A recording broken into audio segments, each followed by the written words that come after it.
Olá pessoal, então vamos aqui dando continuidade ao nosso estudo. Hoje nós vamos tentar entender então o que é eletricidade básica.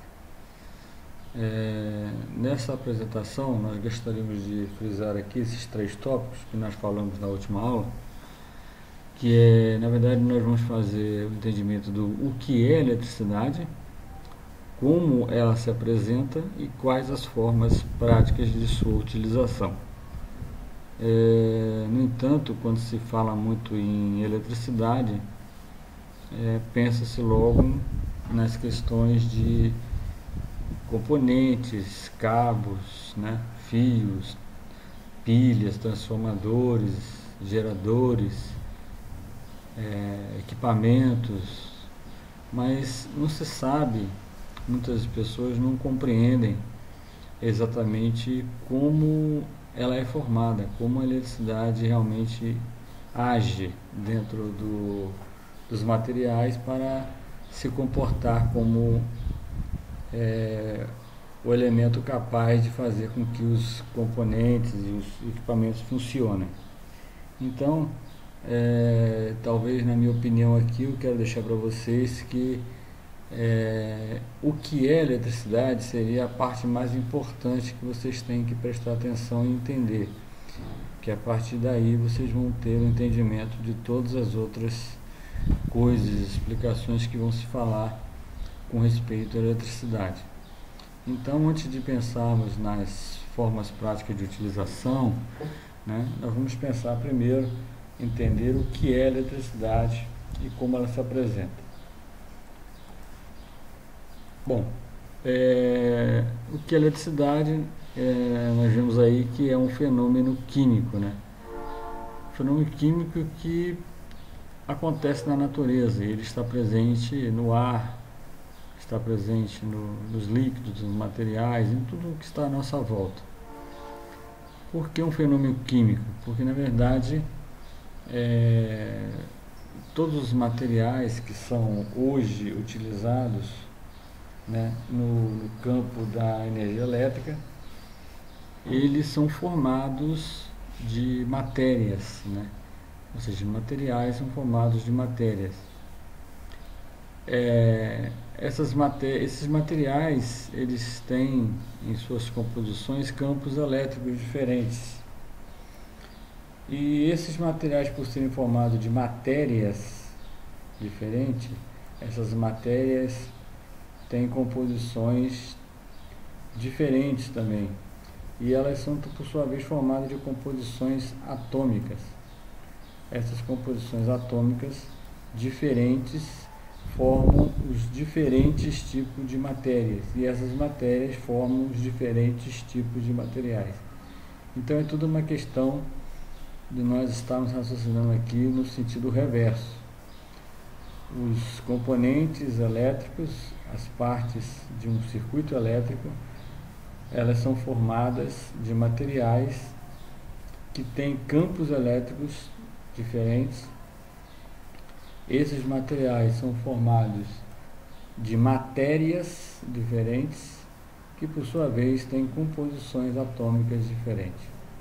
Então, essas composições atômicas é que permitem que um material possa ter esses chamados campos magnéticos que vão fazer, que vão fazer com que a energia elétrica então possa ser utilizada. Ainda sobre esses materiais, né, e essas composições atômicas, nós podemos ver que eles vão gerar sempre esses dois campos. O campo negativo, que vai ser chamado então de íon negativo, nós vamos entender isso depois, e os materiais que vão ficar positivamente carregados, que nós chamaremos então de íon positivo. Okay? Então só existem essas duas possibilidades, deles ficarem negativos ou eles ficarem mais positivos. Esses dois campos é que nós vamos trabalhar com ele no entendimento da eletricidade. Bom, como eu disse, essas composições, então, elas foram estudadas durante muito tempo, onde se pensava que a menor partícula, né, de um corpo qualquer seria a matéria, né? E essa matéria foi então estudada, diferentes tipos de matérias, então foi chegando-se a partículas menores, ainda menores. E essas partículas foram chamadas de átomos.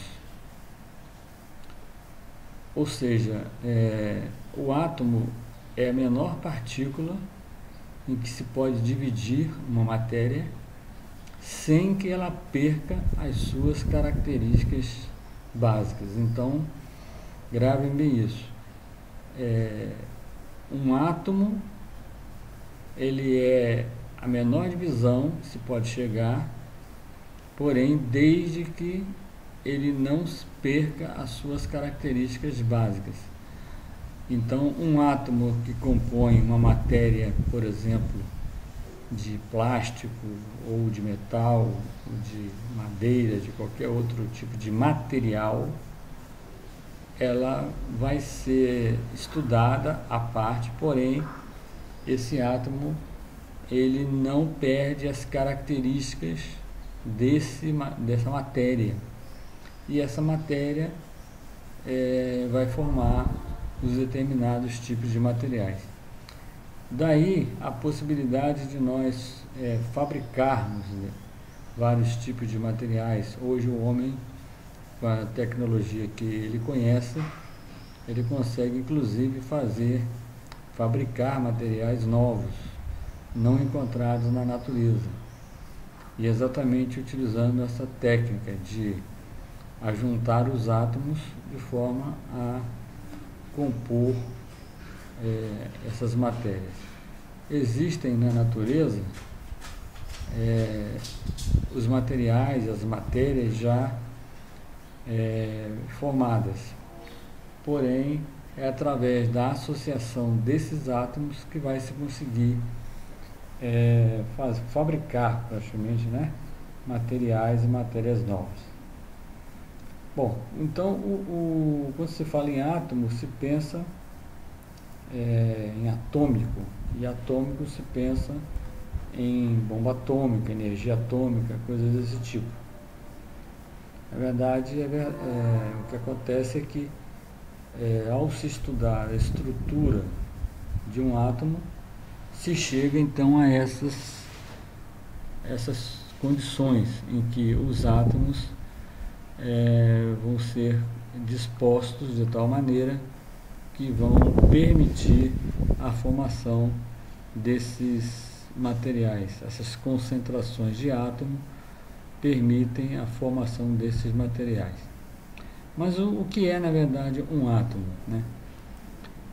O átomo, ele vem de uma palavra grega, ele é uma palavra grega, e essa palavra grega foi dividida em duas partes, ela é dividida em duas partes, esse A, que significa não, né? Então, A significa não, e tomo, né? Tomo significa cortar. Então, juntando-se as duas palavras, ficou A significando não, e tomo, ou tomo, que seria cortar ou dividir.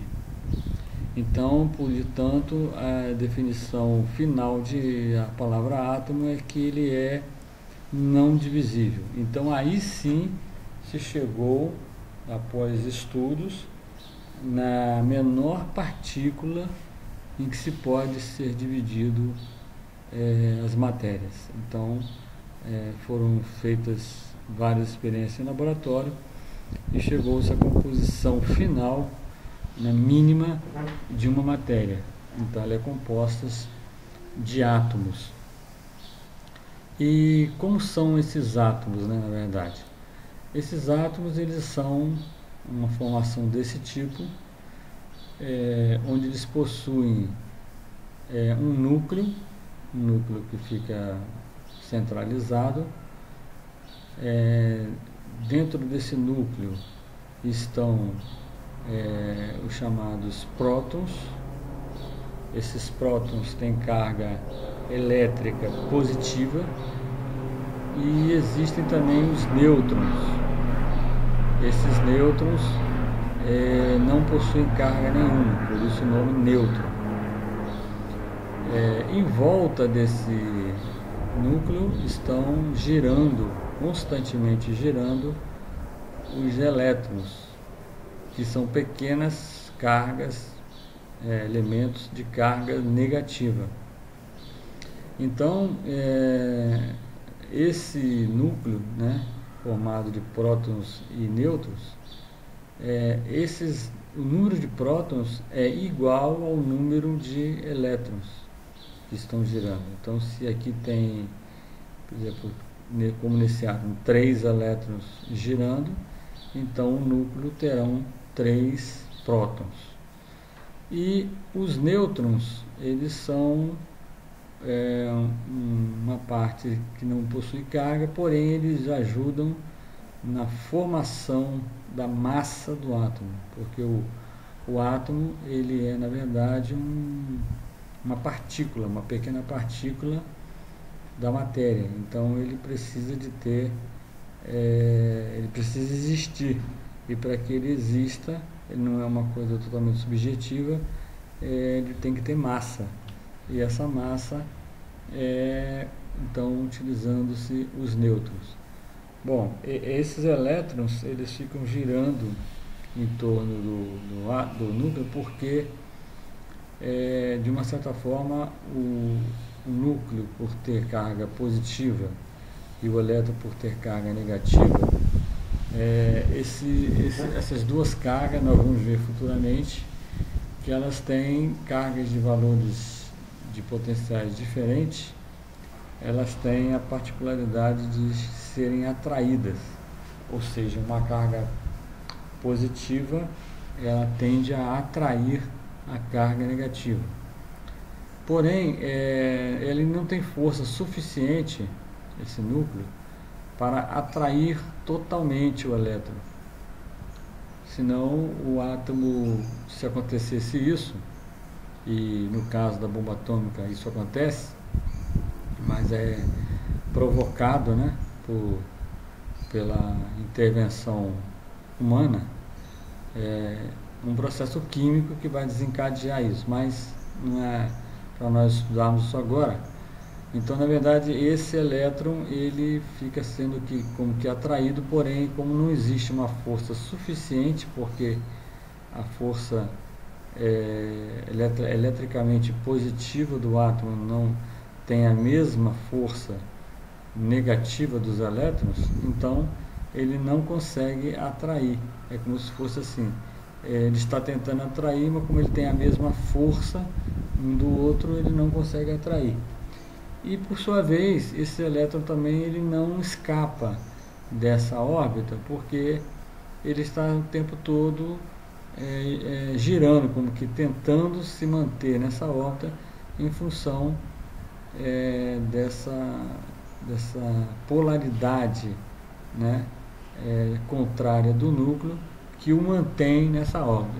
E basicamente é o que acontece com o nosso sistema solar, onde que a Lua acompanha a trajetória da Terra, atraída pela Terra, porém ela nem cai totalmente, nem é totalmente arremessada contra a Terra, e nem ela consegue sair dessa atração da Terra em função da sua massa, em função da sua distância que ela tem da Terra. Então os elétrons estão como que no sistema solar, né, caminhando aqui em volta desse núcleo. Daí nós temos então a formação desse átomo. Então o átomo, ele é composto de um núcleo formado de nêutrons e prótons, onde o número de prótons é igual ao número de elétrons, e os elétrons estão em órbita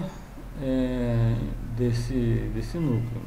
Os prótons têm a carga positiva, os nêutrons não possuem carga nenhuma e os elétrons possuem uma carga negativa, ok?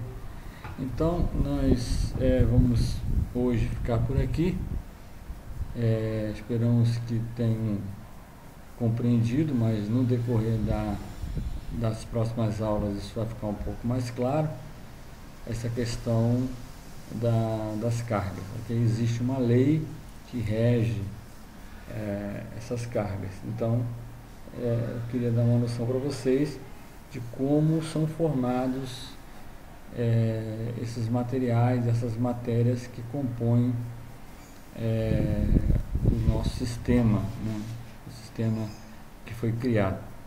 Então vamos ficar por aqui e até a próxima aula, ok? Obrigado.